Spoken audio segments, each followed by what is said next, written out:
નમસ્કાર દર્શક મિત્રો, મિસ્ટર ગુજરાત ન્યૂઝમાં આપનું સ્વાગત છે।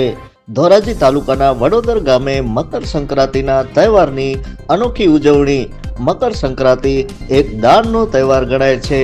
આ તહેવારની ઉજવણી નિમિત્તે વડોદર ગામની શ્રી ભાગ્યોદય વિદ્યા મંદિરના વિદ્યાર્થી મિત્રોએ સદભાવના વૃદ્ધાશ્રમ ટ્રસ્ટ રાજકોટ આયોજિત વૃક્ષ રોપણનો કાર્યક્રમ જાહેર કરી મકર સંક્રાંતિ નિમિત્તે વનને વૃક્ષ દાન કરી વડોદર વતનના 2000 વૃક્ષોનું વૃક્ષરોપણ કરવાનો કાર્યક્રમ યોજેલો, જેમાં શ્રી ભાગ્યોદય વિદ્યા મંદિર વડોદરના વિદ્યાર્થી મિત્રોએ શાળાના શિક્ષકો સાથે ગામમાં રેલી કાઢી જનજાગૃતિ કરેલી। હવે પછી વિદ્યાર્થી મિત્રો ગામના આગેવાનો અને શાળાના શિક્ષકો સાથે ઘેર ઘેર જઈ સંપર્ક કરી 2000 વૃક્ષોના વાવેતર માટે યોગદાન લેશે।